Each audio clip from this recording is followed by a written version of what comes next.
You know, like millions of people around the world, I'm literally both not surprised and outraged by the news. Reported death of Alexei Navalny. He bravely stood up to the corruption, the violence, and all the bad things that the Putin government was doing. In response, Putin had him poisoned. He had him arrested. He had him prosecuted for fabricated crimes. He sentenced him to prison. He was held in isolation. Even all that didn't stop him from calling out Putin's lies. Even in prison, he was a powerful voice for the truth, which is kind of amazing when you think about it. And he could have lived safely in exile after the assassination attempt on him in 2020, which nearly killed him, I might add. But he was traveling outside the country at the time. Instead, he returned to Russia. Knowing he'd likely be imprisoned or even killed if he continued his work. But he did it anyway, because he believed so deeply in his country, in Russia. Reports of his death, if they're true, and I have no reason to believe they're not, Russian authorities are going to tell their own story. But make no mistake, Putin is responsible for Navalny's death. Putin is responsible. What has happened to Navalny is yet more proof of Putin's brutality. No one should be fooled, not in Russia, not at home, not anywhere in the world. Putin does not only target his citizens of other countries, as we've seen in what's going on in Ukraine right now. He also inflicts terrible crimes on his own people. And as people across Russia and around the world are mourning Navalny today, because he was so many things that Putin was not.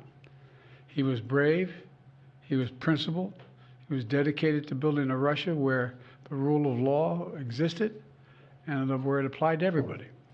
Navalny believed in that Russia. He knew it was a cause worth fighting for, and obviously even dying for. This tragedy reminds us of the stakes of this moment. We have to provide the funding so Ukraine can keep defending itself against Putin's vicious onslaughts and war crimes. You know, there was a bipartisan Senate vote that passed overwhelmingly in the United States Senate to fund Ukraine. Now, as I've said before, and I mean this in a literal sense, history is watching. History is watching the House of Representatives. The failure to support Ukraine at this critical moment will never be forgotten. It's going to go down in the pages of history. It really is. It's consequential. And the clock is ticking. And this has to happen. We have to help now. You know, we have to realize what we're dealing with Putin. All of us should reject the dangerous statements made by the previous president that invited Russia to invade our NATO allies if they weren't paying up. He said if an ally did not pay their dues, he'd encourage Russia to, quote, do whatever the hell they want.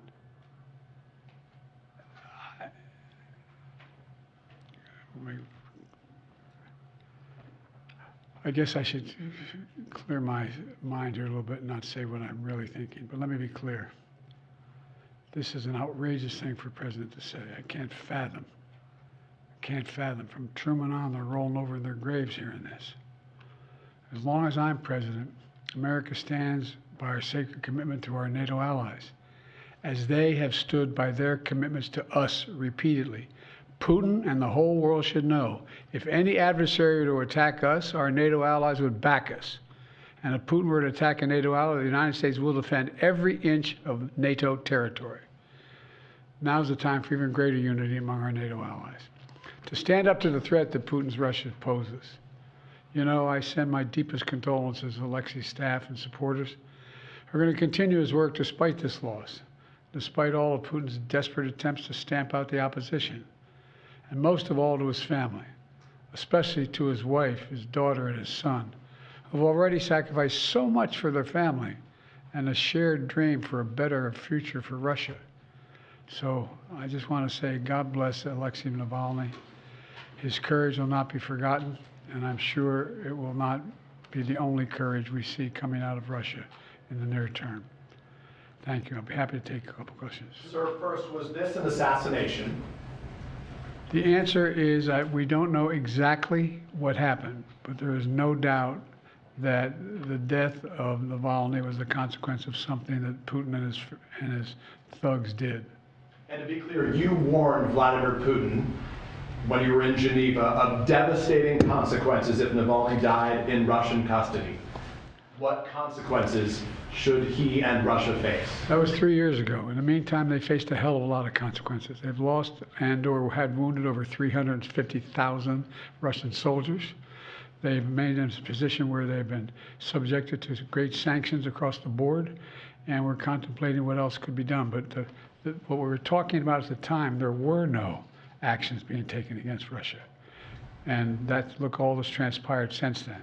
Can you say whether you're looking at increasing sanctions on Russia right now? We're looking at a whole number of options. That's all I'll say right now. Is there anything you can do to get ammunition to the Ukrainians without a supplemental from Congress?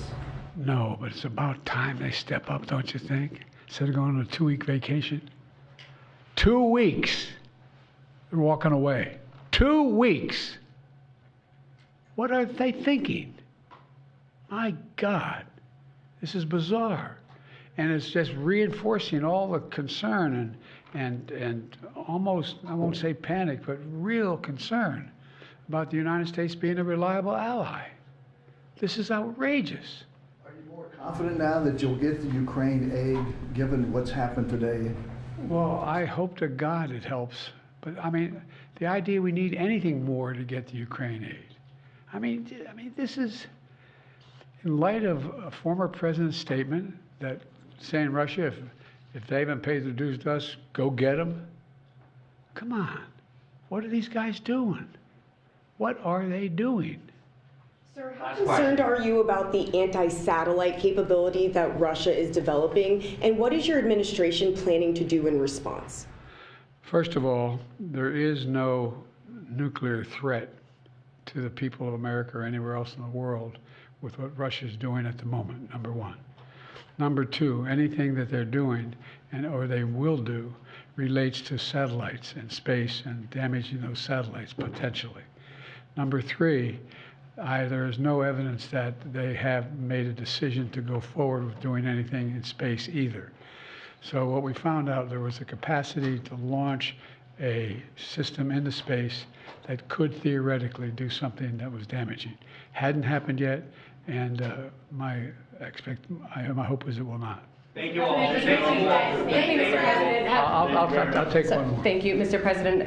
Switching gears for a moment, have the Israelis presented a credible evacuation plan for the nearly 1.5 million displaced Palestinians sheltering in Rafah? And what would the consequences be for Israel if they move ahead with a full-scale ground invasion without clear measures to protect civilians there? Well, first of all, I've had extensive conversations with the Prime Minister of Israel over the last several days, almost an hour each. And I've made the case, and I feel very strongly about it, that there has to be a temporary ceasefire to get the prisoners out, to get the hostages out. And that is underway. I'm still hopeful that that can be done. And in the meantime, I don't anticipate, I'm hoping that the Israelis will not make any massive land invasion in the meantime. So it's my expectation that's not going to happen. There has to be a ceasefire temporarily to get those hostages. And by the way, we're in a situation where there are American hostages. American citizens are being held hostage. It's not just Israelis, it's American hostages as well. And, my hope and expectation is that we'll get this hostage deal, we'll bring the Americans home, and the deal is being negotiated now, and we're going to see where it takes us. An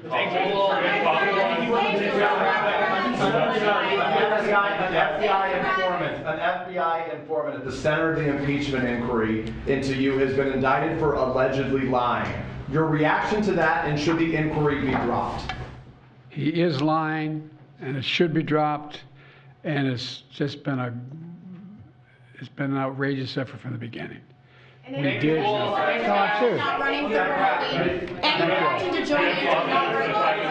See you in Ohio. Thanks, everybody. Thank you so much, everyone. Greg, Mr. President. Thank you so Paul. much, guys.